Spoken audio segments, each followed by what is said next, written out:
Tout juste 8h37 sur RMC et BFM TV. Mon invité ce matin, c'est la secrétaire d'État chargée de la ville, Sabrina Agresti-Roubache. Bonjour. Bonjour. Alors les Français ne vous connaissent pas beaucoup, pas forcément. Vous êtes nouvelle au gouvernement, mais vous connaissez très bien tous les sujets liés à la politique de la ville, liés à la drogue aussi. Vous êtes élu de Marseille et on va donc bien sûr commencer par la situation à Nîmes. Après une deuxième mort par balle en une semaine dans le quartier Pisevin, le ministre de l'Intérieur, Gérald Darmanin, se rendra sur place tout à l'heure, notamment pour annoncer, je cite, de nouveaux renforts. Il vient de le dire il y a quelques instants. Après l'envoi du RAID, en plus de la CRS 8, la compagnie d'intervention spécialisée dans les violences urbaines, c'est encore un effet d'annonce. Ça n'empêche pas les trafics, les morts, non? Alors déjà, les premiers mots pour la très jeune victime, le jeune Fayed. De 10 ans, ouais. De 10 ans. C'est, dans le dictionnaire, les mots n'existent pas pour expliquer la mort d'un enfant. Donc ça, c'est la première chose. La deuxième chose, c'est que si on part du principe que rien ne marchera, alors ne faisons rien, rentrons tous à la maison. Moi, j'y crois pas du tout. Moi, je pense au contraire que de pilonner, vous savez, on l'a vu à Marseille. On l'a vu à Marseille avec la préfète de police qui,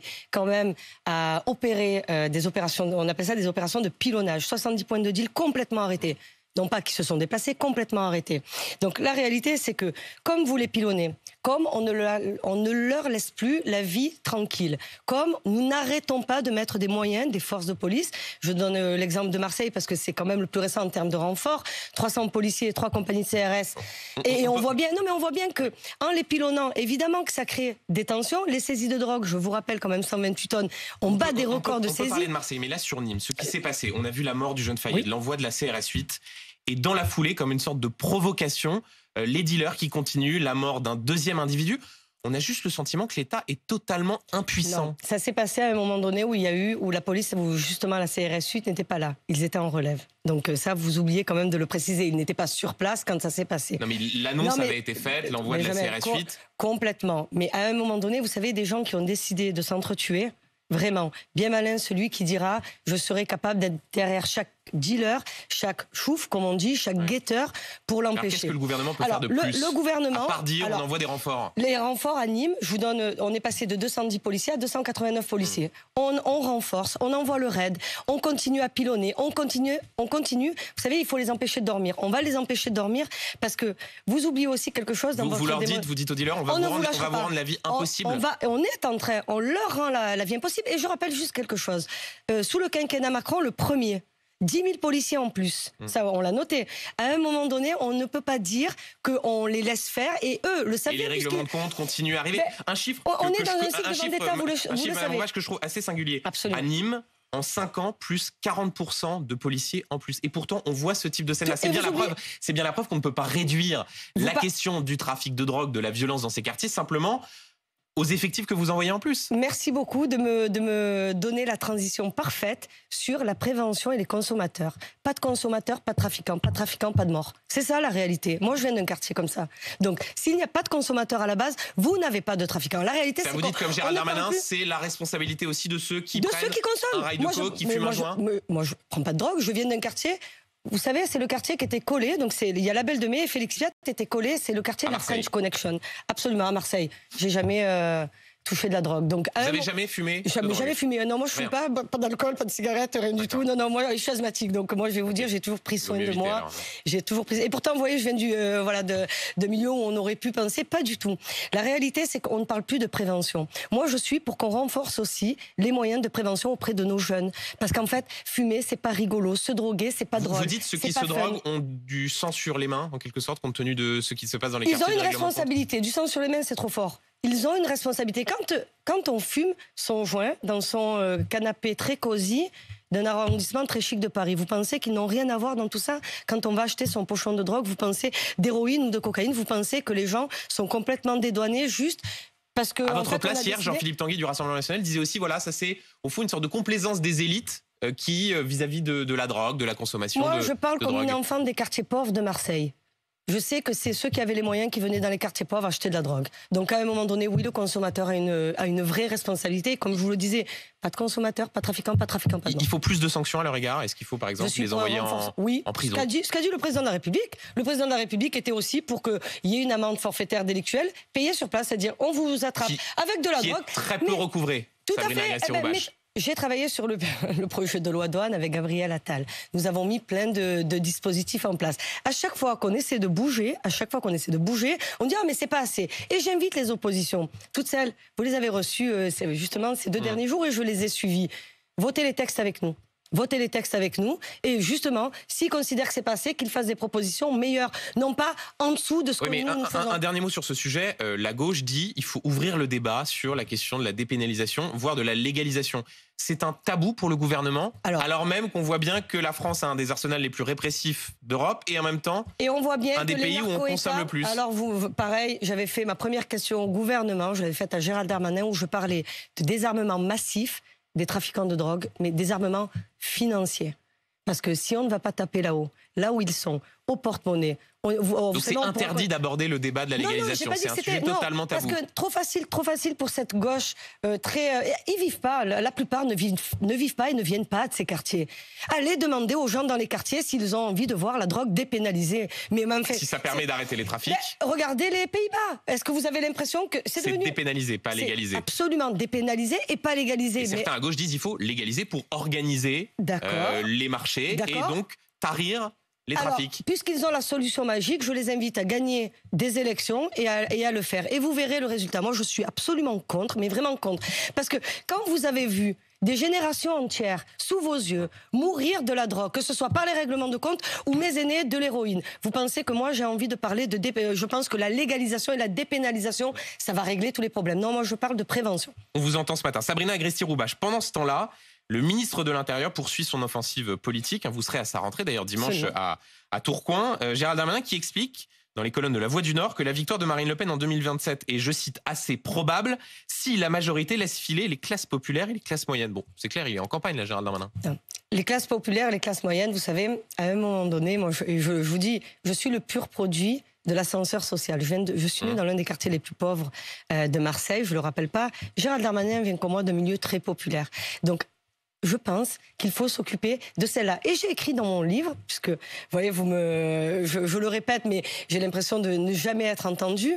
Les électeurs du RN ne sont pas nos ennemis. C'était le fâché mais pas facho de Jean-Luc Mélenchon. Alors, quand c'est lui qui le dit, ça passe. Quand c'est moi qui le dis, c'est un peu plus compliqué. Il faut parler à tout le monde. Et les classes populaires. Mais donc, vous dites si vous ne parlez pas suffisamment aux classes populaires et aux classes moyennes, comme Gérald Darmanin, est-ce que vous pensez que Marine Le Pen risque d'être élue, sera probablement élue en 2027 ? Ce que je vois, moi, c'est la poussée du RN. J'ai battu sur ma circonscription. Est-ce que vous pensez, comme Gérald Darmanin, que c'est probable ? Je pense que c'est probable. Et en plus, je pense que la progression, tout le monde se la cache.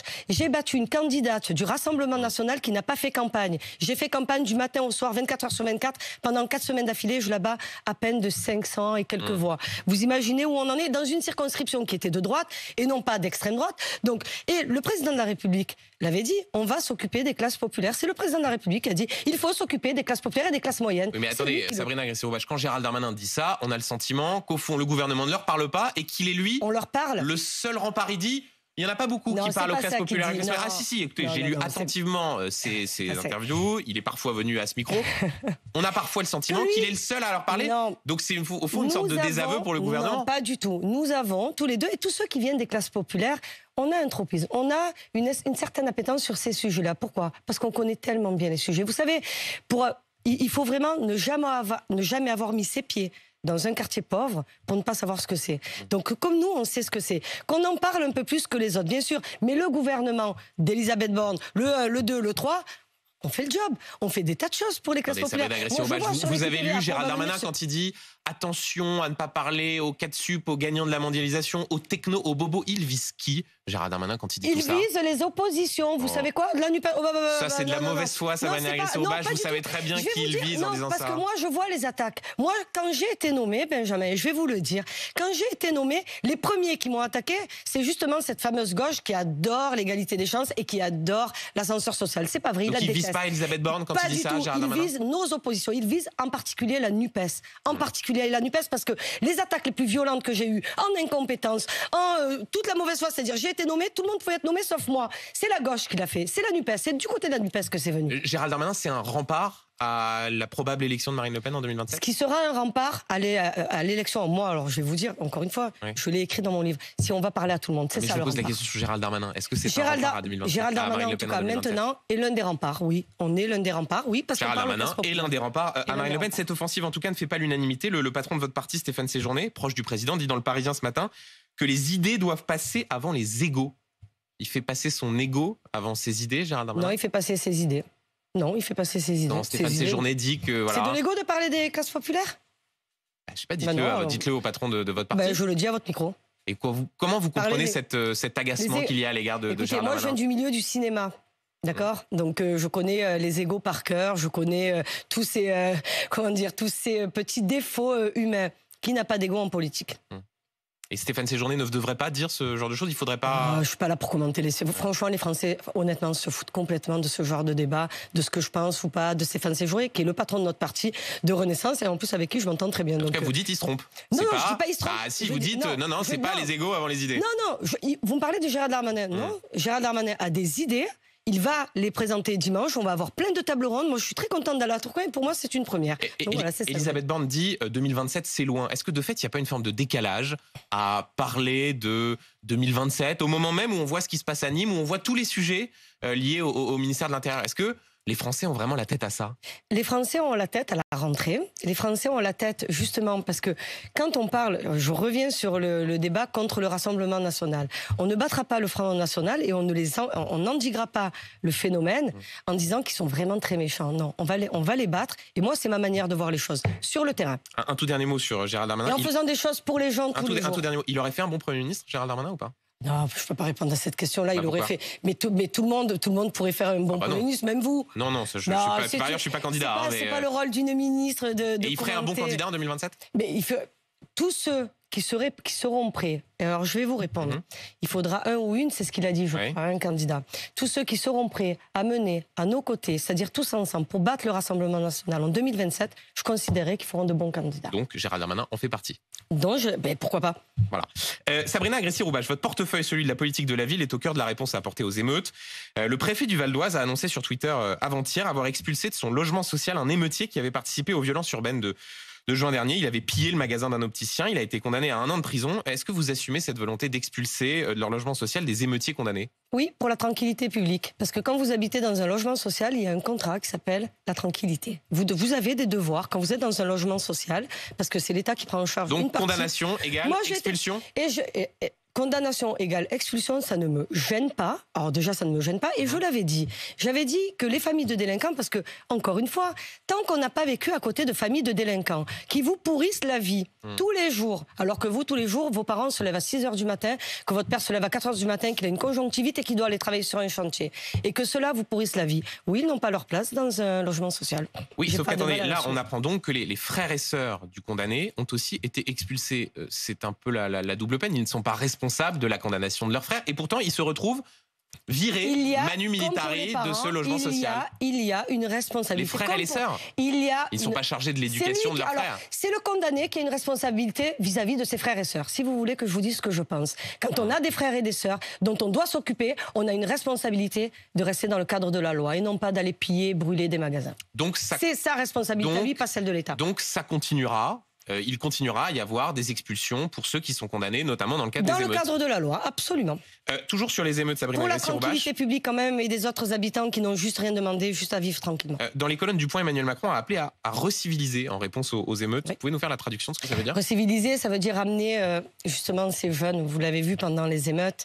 On a eu, je crois, à peu près 500 villes qui ont été touchées, 350 appartenaient à des QPV, 150 autres sans trop de problèmes. Bon, reciviliser, c'est quoi ? Quartier politique de la ville, les quartier, exactement, quartier politique de la ville dont je m'occupe.